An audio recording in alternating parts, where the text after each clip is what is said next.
And a good morning to you. No, your eyes are not deceiving you. Two things you haven't seen in a while: the rain outside and Fort Rembert. That's what's going on. Not a figment of your imagination. This is real.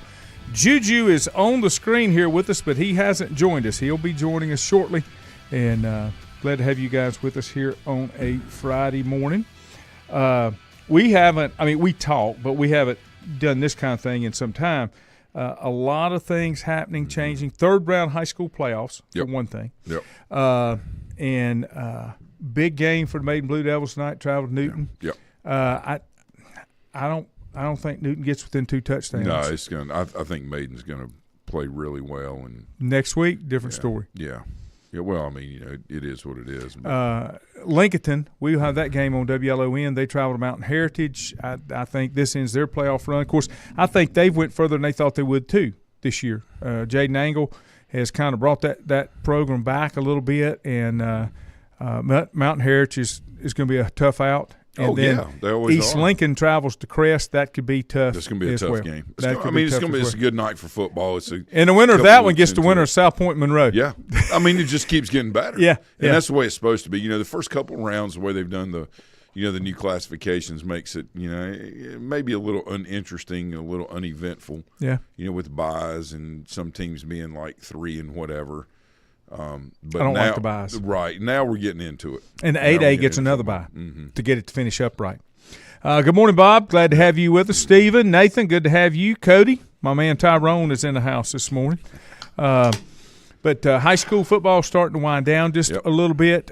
College football, I'm going to be quite honest with you. Wow. This, to me, this may be the best college football season. I mean, I've got 4 games on the quad on Saturday, and usually 1 or 2 of those will thin out a little bit because it gets out of hand. Yeah. But there has been great college football all season long, and the parity that's there. Yeah. That's the part that I like. Yeah, it's been great. Quinn had a couple of friends that came home with him last weekend, and like you're talking about putting the quad on the screen, we did that and watched, several of the games. And, NFL the same way, but it's just incredibly exciting.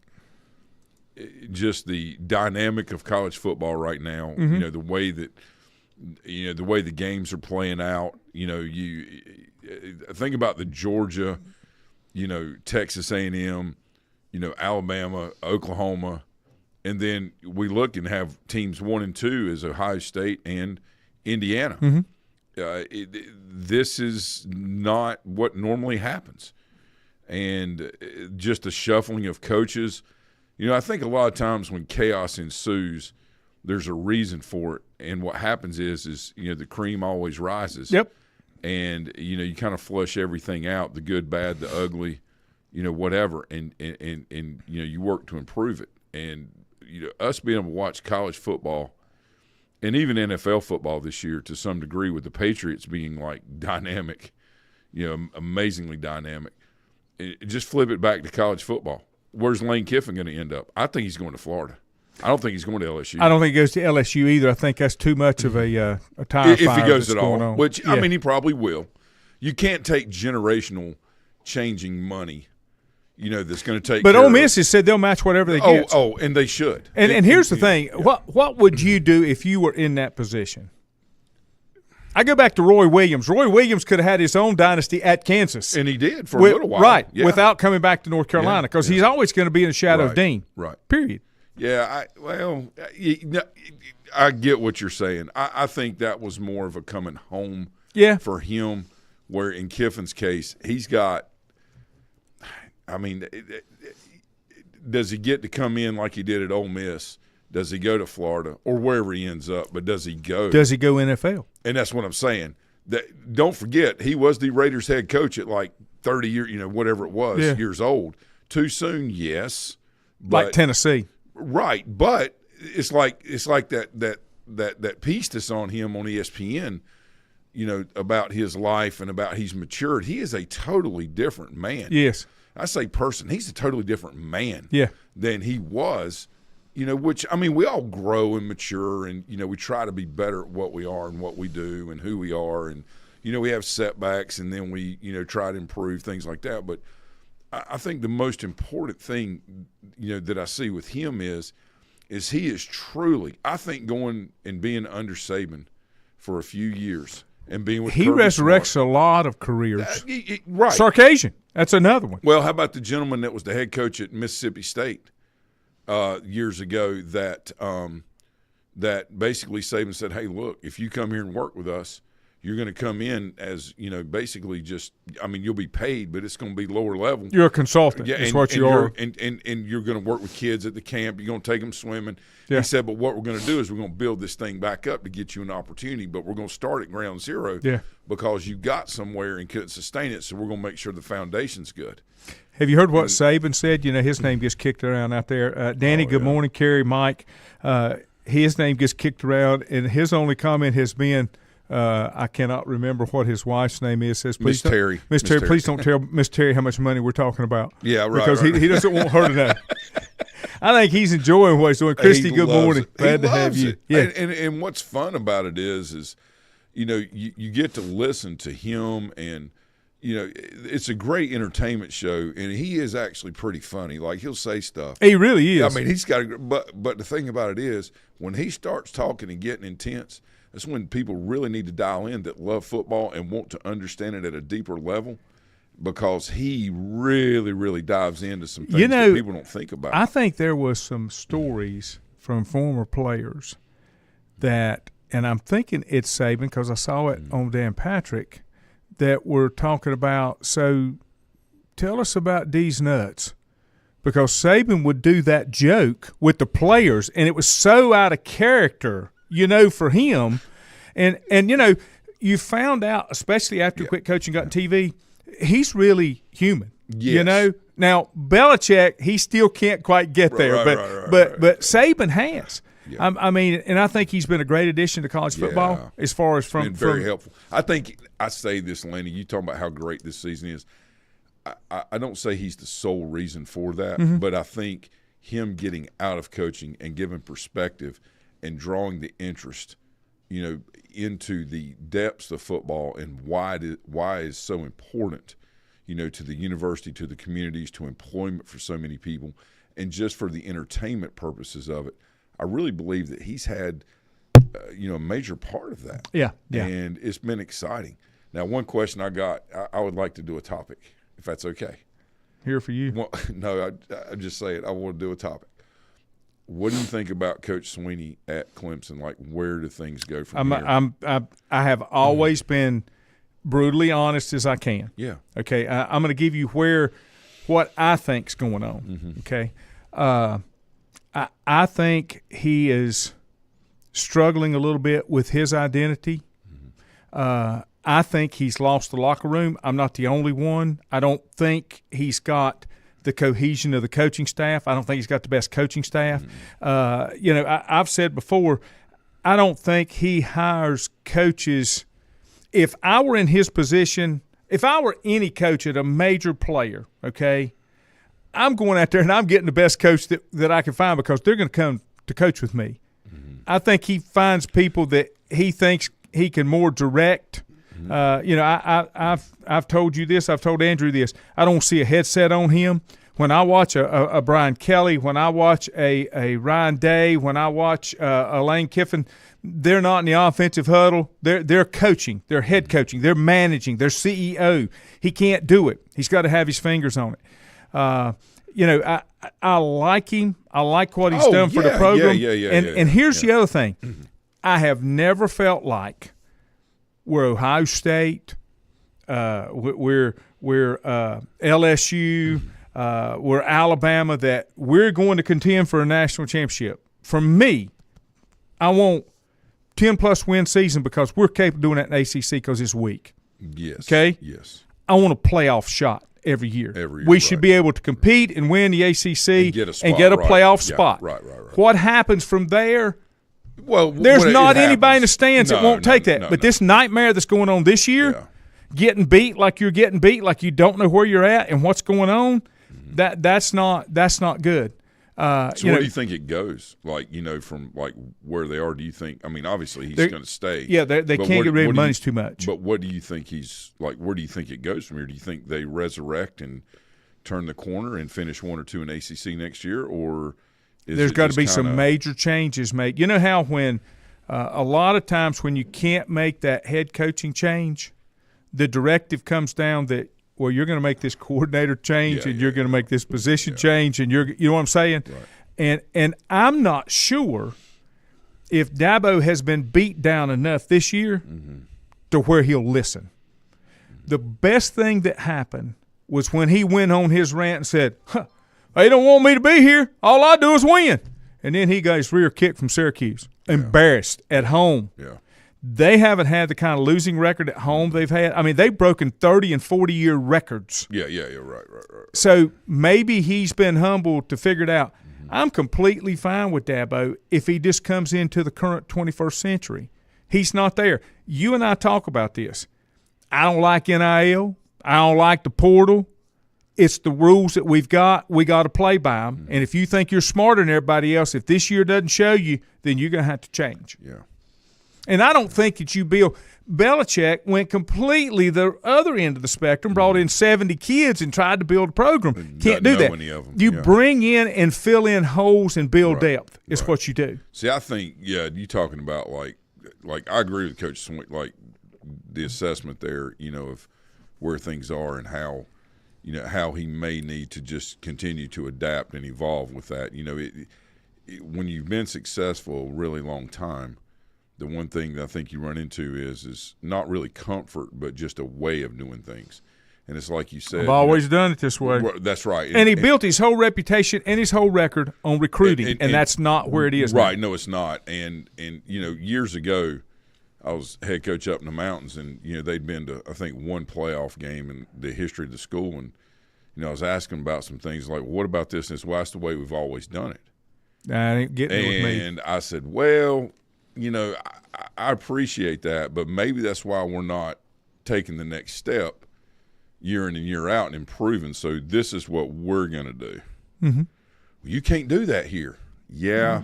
If I'm here, that's what I'm going to do. Two things about me. Number one, if I feel it's the right thing to do, I'm going to do it. Okay. And number two, we're all about yes, we can, not no, we can't. So the thing with Coach Belichick at Carolina, I believe, is that I believe on purpose when I look at the way they've done things early on, like Freddie Kitchens being the offensive coordinator, former head coach of the Cleveland Browns. Yep. I think that things have been done intentional. And what I mean by that is there needed to be a major reset. I agree. Okay. And, going through a spring can give you some perspective only if you've been there in the fall. Well, that was not the case. So what I think he's done is he's doing a complete reset of everything. I think they ran the ball intentionally instead of trying to push the ball down the field early on, especially after they realized that they weren't going to be very good. I think they did that to shorten the But with clock. Their schedule, they should have had a much better record. I don't disagree with that, but I think what happens is he's gone in and looked and said, okay, got all these outside distractions with the girlfriend and stuff like that. The media, wants to talk about that. We're going to, revamp everything. And what you see is a lot of kids that you thought were going to be playing this year are not. One's retired. The running back that was pretty good. He decided he was going to retire from football, and you got all this other stuff going on. It's just interesting to me to watch next year how things unfold. And I thought they would, just because it's him, and I was completely wrong, but I felt like they were going to really be really, really good. In that first drive of that first game, I was like, holy cow, these guys are on point. And then, that was all they had for the year, right? But I really believe that there is a good potential with the way things are working out. If Coach Sweeney does some things like you talked about and Belichick is implementing the process and doesn't leave to go back to the NFL, which I don't think he will. If he would have, he'd go to the Giants, I think, because of the history there. But if he stays there, I wouldn't be surprised to see those two near the top next year just because of the way the ACC is. And it would never surprise me if Carolina and Clemson made a decision to go to the Big Ten. Well, it wouldn't surprise me. There has been talk. There's been talk too, and you've heard me say this. I think coaches stay too long. Oh yeah. And so maybe Dabo needs a reset. Yeah. He probably go to Auburn, go to Arkansas, Oh, I mean, I don't think go to LSU or Florida, but he. No. But maybe his he needs a personality reset. would be good Maybe he at needs a Arkansas reset. or, like you said. But I even think he would be good in Big Ten because I think the one thing, like when I look at the Big Ten, and I've enjoyed football in all the conferences this year, especially like Big 12. I think they've had a couple of surprises there that and I would like to see that conference get back to growing again. I think some teams may end up joining that one because they've couple teams have played pretty well. I would like to see how the Big Ten plays out because I don't feel like. And from what I see, I just don't feel the defensive side and the grind that I see, obviously with the SEC that we talk about a lot, but just in those tougher games alone, regardless of who you're playing. Think of it. Oklahoma, just absolutely owned Alabama, who absolutely owned Georgia. Mm-hmm. This is a grind, and I'm not seeing that really in the Big Ten. And when Michigan still has an outside shot to make the college football playoff, I'm not saying that's a problem because good for them, but I'm not so sure that's where we want to be. Well, I'm going to give you this. Mike, good morning. Deborah, good morning. Milton, good morning. Steven said, I think Penn State messed up by firing Franklin. 100%. But let me tell you something, Steven. Let me tell you something. The greatest thing that ever happened, he went to Virginia Tech. He'll make Virginia Tech relevant. Well, he will, and his wife is from there. Well, but here's the deal. This is the thing where the ACC is hurting. I thought that Miami and Florida State had turned the corner. Oh, yeah. We all did. And then you got Clemson that should be there. Right. The only other one you're missing was Virginia Tech. And then, if those had come around. But now the three that you could count on are terrible in the ACC. And Georgia Tech is kind of taking that I like that coach at Georgia Tech. And I like the quarterback, Lanny. Mm-hmm. Now, you talking about a tough – He's an old offensive lineman. He is. He's a Tim Tebow type mentality. Yeah. Even though he's an offensive player, he plays with a defensive mentality. Mm-hmm. He throws the football with one. He runs the football with one. He, runs the team with a defensive mentality. I was talking to a friend of mine last night. Gary was doing assessments over at the Rec for basketball, and I was talking to him, and we were talking about, football. And I said, I think the one thing that a lot of times is forgotten in offensive football is, you can outrun people and, do really well. But then when you play that team that can run too, it becomes, pretty much a track meet. Yeah. And what you got to do is you got to figure out, okay, or is our identity going to be running from people or is it going to be running over and through them? Yeah. Because you line up and it's a matter of will, yeah. At that point. Yeah. And just playing with the defensive mentality. Good morning, sir. Hey, Lanny, good morning. Happy Friday. Happy Friday to you, buddy. Mike Self says, brother, welcome, Clemson football fan, to the life of being a Tar Heel football fan. It is unacceptable at Clemson, but Carolina just puts up with it. Chris Winkler, good morning to you too, sir. I don't know if you've heard any of the talk that we've had here, Juju. There is a money game coming up this weekend. You like the money games. I don't like the money games. Oh, yeah. But Charlotte is going down between the hedges, and they're going to get their hedge trimmed. I can tell you, it ain't going to be funny. You can fund the program for about 5 years. I'd find another way. I'd be doing peanut sales or something. What about you, Juju? Well, yeah, I agree totally with you guys. How about this? Charlotte makes a head coaching change about every year or two. Yeah. They just made one last year, and they're struggling this year. They won one game. Do they go and make another coaching change? And if they do, I would recommend the guy that's the head football coach at Mercer, who's just won back-to-back Southern Conference championships, might be a good person to look at. Yep. Can I put him in for a different job? Yeah, I had another idea for him as well. Yeah. I like to put him in for a different job because there's some changes need to be made up the mountain. Boy, they're in trouble. I mean, that program is – and they're still putting 30,000 plus, but it ain't going to last. I saw an article this weekend. You know who the highest paid employee up there is? The football coach. The AD. Oh, the AD. Yeah, and they're thinking maybe they're thinking maybe there's a time to maybe it's time to make a change there too. But I could see Mike Jacobs up there. And a third place possibly could be if the head coach of James Madison, who's in his first year, doing a great job there. Yeah. If he moves on to a major school, I can see Jacobs moving there as well. Yeah. Whatever, one of those three, and who knows, maybe another school somewhere else, but he's in line to move up because he's got an unbelievable record, and he's won back-to-back Southern Conference championships. That's the first time in 15 years a school has done that. Yeah, and their highest rankings in the polls. I saw that this morning too. T. Wheels, good morning, sir. Glad to have you with us. You know, there's another guy that's not exactly coaching now. He's on a staff that could maybe move into one of those two jobs as well. Are you thinking about Mike Houston? Mike Houston, yeah. He's another guy that he came through James Madison, won national championships at James Madison. So, it'll be interesting to see. I guess, the thing that I don't understand is some of the coaches that Charlotte and Appalachian hire, I've never heard of them. Are you telling me that there's not more name power out there for those type programs? I mean, not Charlotte, but,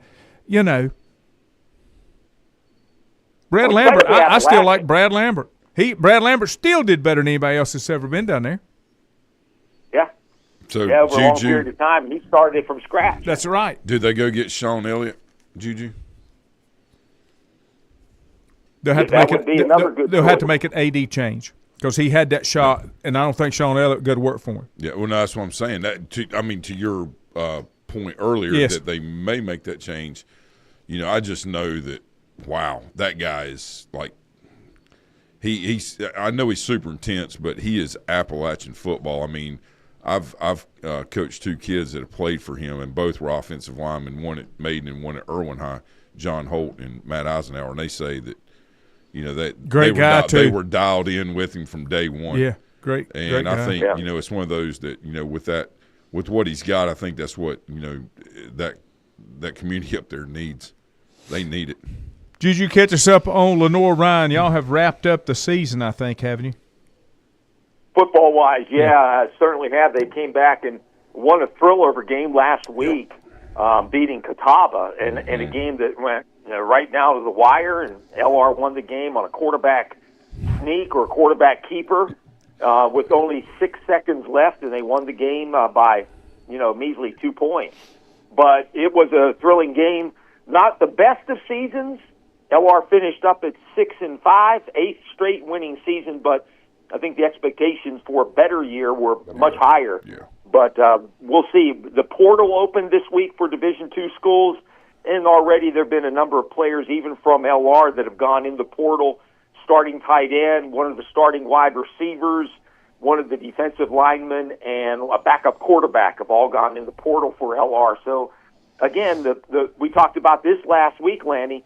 Not only do you have to recruit players to bring into your program, you got to recruit the guys you already got to stay there. Yeah. And I'm okay with that. I mean, it's the world that we're living in. And, one of the things that I think that it does, Juju, and this is something that before you didn't have to do, I think it makes the staff and the university be a little more accountable to the kids. It does. It really forces them to, like you said, connect with the kids, not just bring them in and make it a transactional type relationship. Yeah. You've got to get to know the kids, and if the kids feel that you care, it goes to the whole thing. You've heard it before. If the kids feel that you care about them, they will really go to the wall and do things for you. That's right. And maybe that'll happen. We'll see with LR and Doug Sosha now going into his third year as the head coach of LR. And I know you're excited about it. We talked about it a little bit last week. We still don't know where it's going to be. Lenore Ryan's going to host 2 state championship high school football games. I think that's absolutely fantastic. We talked about it last week, and Scott Cloniger feels like it's going to be like maybe a 1A, 2A would be the ones that come up there. And the reason being because of crowds. You've got some programs that really they could oversell Lenore Ryan. They would undersell at a Carolina or somewhere like that, but there's still a number of high school programs that would be a great, cozy environment to come to Lenore Ryan and play for a state championship. Yeah, Landy, you're right. And, I've tried to do some, looking at the brackets. I was staring at the brackets even a little bit last night and just wondering. And I don't know if it's going to be like you pair 1A and 2A or 3A and 4A.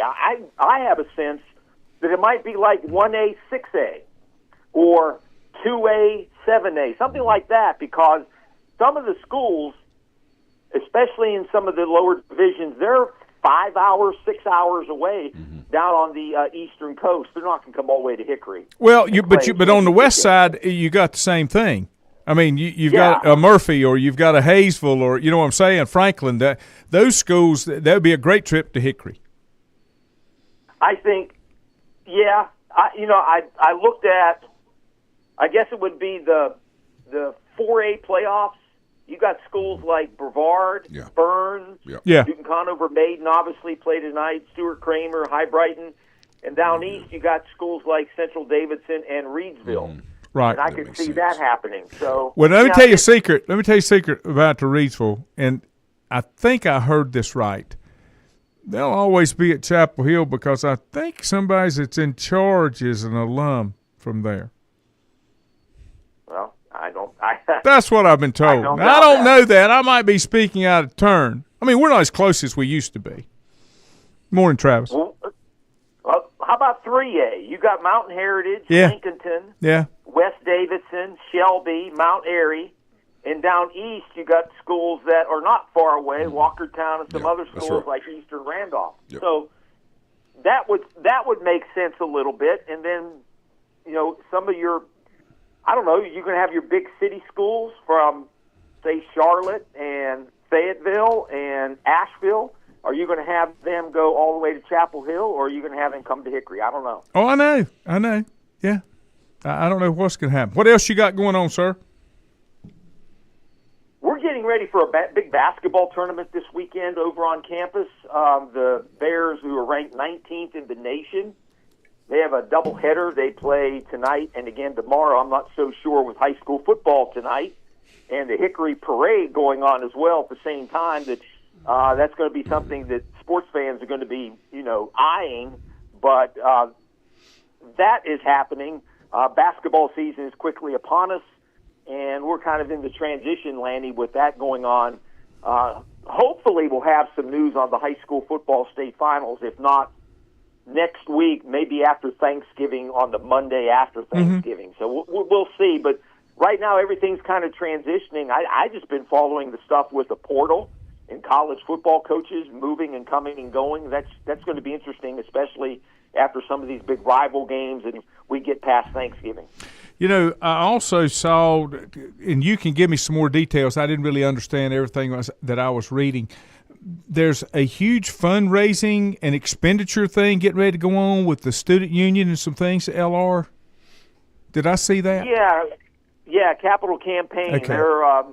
They got about $80 million capital $80 or $90 million capital campaign, and they've raised over $70 million so far. They're going to redo the Cromer Center, which is the student union. Mm-hmm. They're going to add a student recreation center on campus, and they've got some of the money for that, and they're going to still add. They hope to add another dorm, but it's the biggest financial undertaking, fundraising, if you want to call it that, they've ever had in their school history in over 125 years. Mm-hmm. So, they're trying to make some changes. They had all the athletic facilities upgraded over the last few years, from baseball to the new football stadium, new softball stadium opened last year. Now they're going back and trying to do, and what helps. They've done surveys, Landon, you've probably seen the same survey. Kids want to know two major things. Is it going to be a nice place? Where are they going to go to eat? And where are they going to put their head down? Yeah. And LR needs to improve their dormitory life, and they also need to improve the Cromer Center, which is the student union. Yeah. Well, and I think I saw that they already have like $72 million in the coffers or something. They got quite a bit. Yeah, they got almost 75% of the money that they're looking at. They have it pretty much allocated. So they're far ahead. In the next couple of months. I'm guessing probably the start of the new year sometime is when they will unveil all the plans and then start to break ground early next year. Okay. Yeah, I knew that that was going on, and just didn't really see enough in the details when I looked at the article. It was in the paper and that type of thing. What else you got going on, sir? That is about it, Lanny, in terms of what's been going on. I mean, like you guys, I follow what the Steelers are doing with Kyle Duggar and the season he's having since being traded over there, and he's having a major impact on the Steelers' defense. Yeah, he is. They have a tough one this weekend against Chicago, though. Well, I'm not a huge fan of their quarterback, but that's another story. Last night, the Bills got beat again by the Texans. We talked about earlier how college football was just great to watch this year. You didn't really know what was going to happen. The NFL's kind of went the same way, and one of the most surprising. Did anybody see my Carolina Panthers being above 500? No, I don't think so. I'm talking about even get to the end of the season, not now. I think they'd make the end of the season. I mean, but awesome. I will say this. I will say this.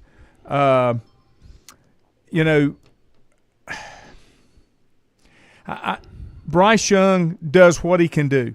Yeah. But he just doesn't have the body to do what he needs to do. Now, if they can put more tools around him, a better running game, better line, maybe. Right. But it's still, I mean, now he's a warrior out there. Yes. But, there's still something to it. There's got to be a little bit more to the body type to make it work. But, they're doing some things and I like Canales. I think that was a good move. Yeah. Oh, yeah. And the best move that Tepper has made is he's playing with his wife and not messing with football. And just, letting football be football. Because that's where, he got too involved. When he bought the franchise, I thought it was a perfect match because he came from a Steeler background. Right. I thought he would just throw his money in there and hire the right people so it would be done right. But he wanted to play till he figured out he couldn't play. But I think the Carolina Panthers have been a surprise. And it's hard to believe, but there is a possibility that they could win the division. Yeah, it is. Depending on – their schedule's not overwhelmingly difficult. They have an opportunity, like you said, and I'm amazed that you're using that possessive pronoun, Lanny. What possessive pronoun? My Carolina Panthers. Here's the deal. I've only pulled for 3 in my lifetime, 65 years. The Baltimore Colts. Not that crowd that's in Indiana, but the Baltimore Colts. Followed by the Pittsburgh Steelers, which I am still a fan and still wear black and gold, even though Aaron Rodgers is there and Mike Tomlin is there. Not happy about either one of those. But when the Carolina Panthers came, that is your local team. You got to support your local team. And I do. I do. So, there you go. My Carolina Panthers. I'm not ashamed to say it. I've even got a autographed Bryce Young jersey here that I just don't have put up. And I cannot remember his first name, Liggett or Leggett. Mm-hmm. I've got a signed jersey of his. And I actually have 3 signed helmets. One full size and 2 minis. They all say to my good friend Lanny. No, they don't. Yes, the Panthers they do. have never sent me. Panthers have never sent me swag like that. I got T-shirts and hats, and I got that box, and I'm thinking, oh my God, they sent this to the wrong radio station. They don't send me stuff like this. But you're getting like John Gruden. I guess. I've got some good. Just unpack the box. I've got some goodies. That's fun to watch, man. Because he's just so goodies. Dramatic. Yeah. You're right, Kerry. Johnny, you, the man. Juju, I do have one for you for high school. Yes, sir. Maiden's girls are really, really, really good. Like they're loaded. Yes, I really. It's a long season. Kids get injured, they play hard, and all this. But this could get really interesting really quick. I've been following it you're right. Yeah. Did they play a game earlier, a week or two back, where they actually won a game? And last night they pitched a shutout. Yeah, last night the girls won 83-17. The score at halftime was 58-9. At the end of the first quarter, it's 36-4. Danny Anderson is helping coach that team. His granddaughter's playing on it. Michelle Lentz's daughter is playing on it. My niece Reagan is playing on it and has been on it for for a few years now. Yeah. And they've got several of those kids that have been playing, 3 and now their 4th year there. It might get interesting. It might get interesting real quick. Yeah, I plan to watch them over Christmas. Yeah. Hopefully in the Christmas tournament. Yeah, they're going to be pretty good. Yeah.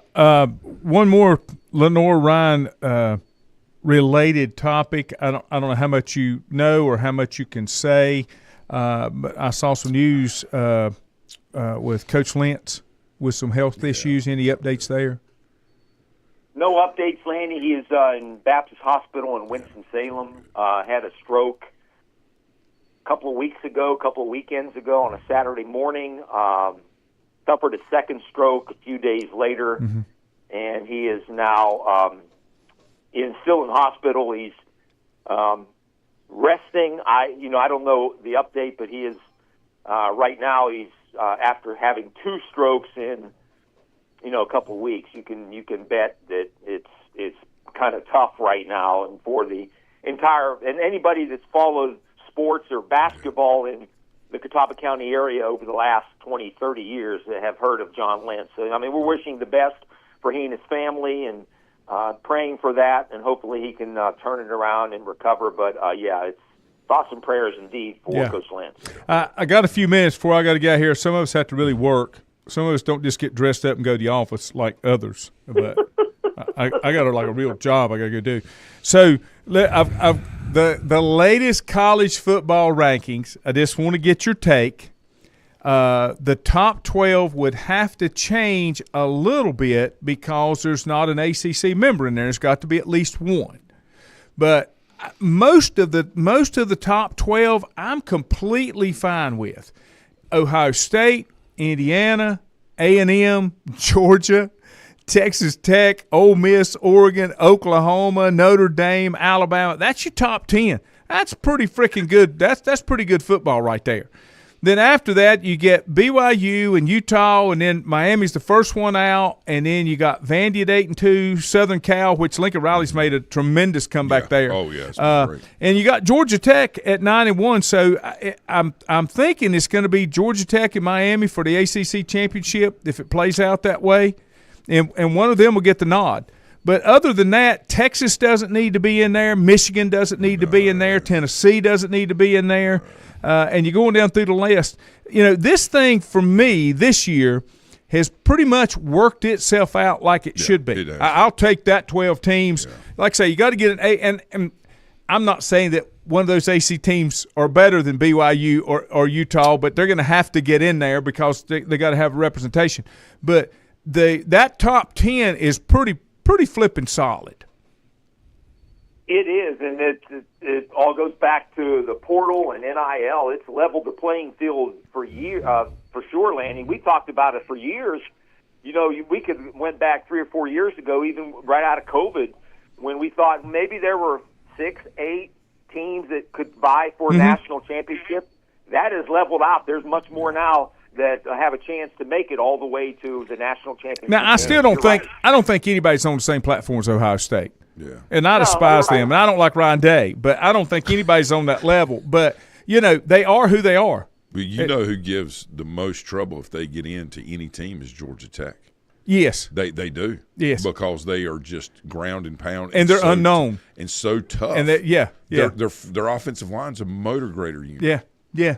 No, I agree. And most defenses, especially in the Big Ten, are built against the spread. They're not built for the grind. It could get interesting. And really one of quick. the things that's going to happen, Ohio State and Indiana's going to have to play. Yeah, so something's going to happen. One of them's going to pick up a loss. Yeah, something's going to happen. And Texas A&M and Georgia's going to have to play in that. That's why I don't like conference championship games. You don't? Or I do not. No, really? I'd rather have another round of playoffs is to have a championship game. Wow. Yeah. I would rather see a team that maybe gets knocked out of the playoffs because of a championship game not get knocked out but be in the playoffs. Let them settle it that way. Well, it's like Georgia got knocked out a couple of years ago. Yes. They were number one all Yes. year and Yes. lost in the playoff game, but yet When he's only taking 4. That's what I'm saying. Yeah. Then TCU loses, but they keep their same ranking. I mean, it was so flawed and skewed. Well, this time, and trying to be fair. I'm with thank you, God we're Juju. away from being fair. I'm with you. I think it's 11-1 as far as the teams that are competing. You've got 11 that can compete with each other, and then you've got one that's kind of head and shoulders above the others with Ohio State.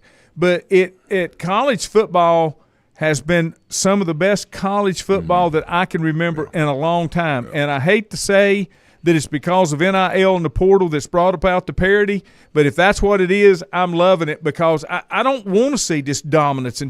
Well, I want to see people out there can go out there and play, and you don't know who's going to win. You can't recruit and just hold players now. Yeah. That keeps them from going and playing for other teams. Used to you recruited a lot of Ask players. Dabo.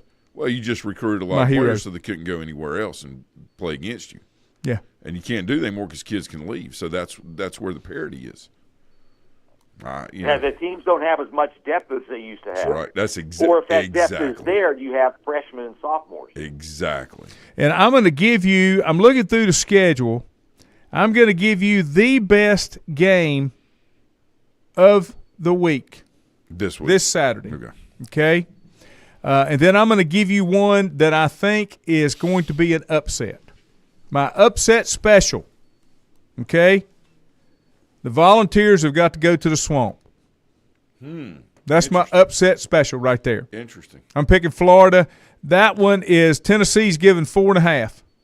I think Florida wins it outright. It's a good pick. And then the other one that is going to be the only one is kind of some competition is going to be Southern Cal and Oregon.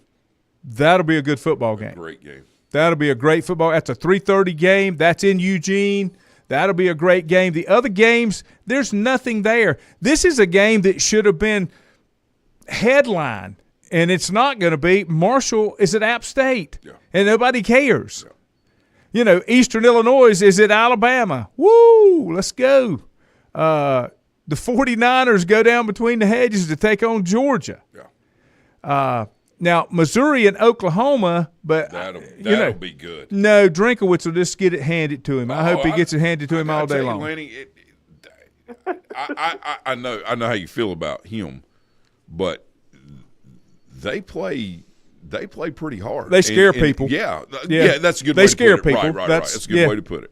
Yeah, they make you think you're going to get beat. One final question. Is this the last year for Dave Dorn at NC State? James Madison, Chris.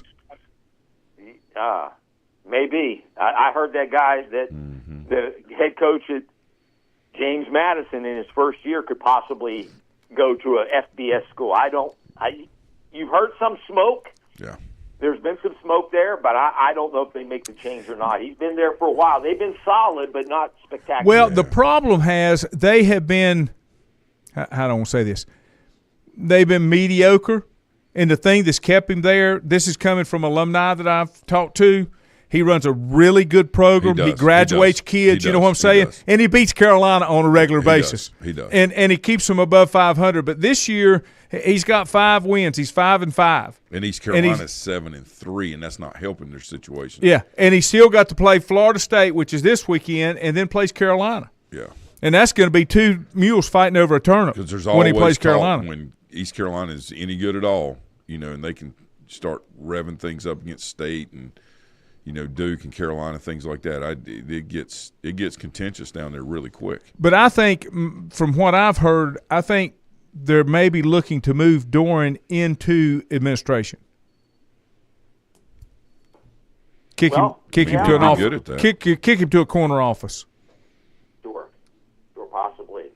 There'll definitely be some changes for sure. I don't know at NC State or not, but I could see them maybe moving on and try to find somebody different. Yeah. Look what the guy at Wake Forest has done this year, his first year after Clausen left. Amazing. Yeah, and Wake Forest is not a bad ball team. No, they're good. No.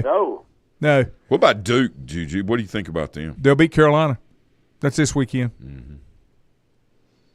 Yeah, they're, again, just a barely above mediocre. They're 5-5, 4-2 in the conference. You can't count an ACC conference because it's a non-existent conference. It's awful.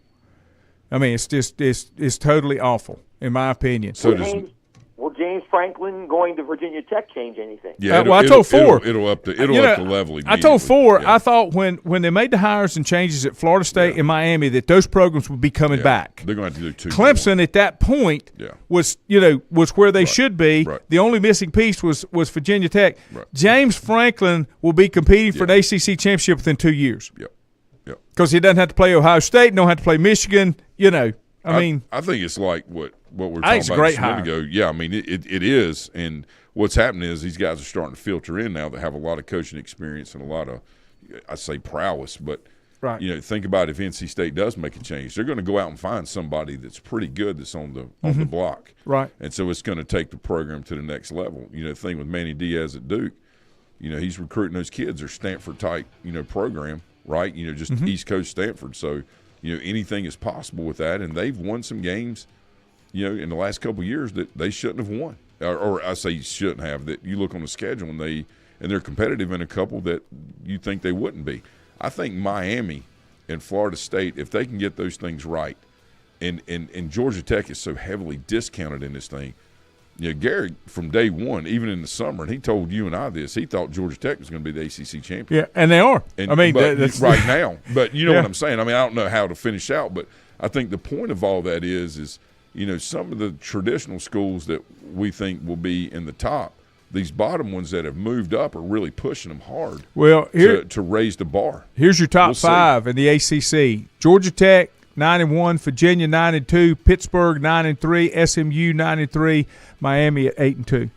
I mean, those. Who plays Pitt this weekend? Is it Georgia? Who plays Pittsburgh this weekend? I saw that. That's supposed to be a good game. Georgia Tech. Yeah, so there you go. That's this weekend could be the separator in the conference now. Yeah. Mm-hmm. And actually, if Pittsburgh somehow comes in there or beats Georgia Tech, I think they're playing at Pittsburgh. I can't remember, but they're at Georgia Tech. That's a problem. And then that's a problem. And then the next week, Miami comes to Pitt. Yeah, see, Pitt's another program that should be a national program as well in the ACC. Right. No, I completely agree. And I think with the way they've been playing and the boy that's calling the offense up there, he's pretty good. They got that freshman quarterback. There's more days to come for Pitt. Of course, that's Juju's old stomping grounds, right? Yeah, it is. Man. They got a nice offensive coordinator from Western Carolina. Yeah. Cade, what's that boy's name? Cade. Well, anyway, he was really good at Western. Yeah, really good, and he's done a great job. Robbie, said it over and over again. He said this guy's good. When he left Western and went to, Pittsburgh, he said he's gonna do some things. No, and they look good. They do. Maybe the conference is coming back. All right, man. Have a good weekend. We'll do it again real soon when everybody can get in here. Enjoyed it a whole lot.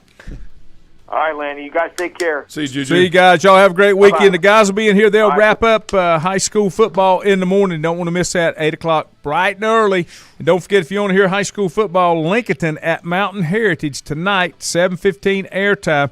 We'll have the game on 1050 WLON. Everybody have a great weekend.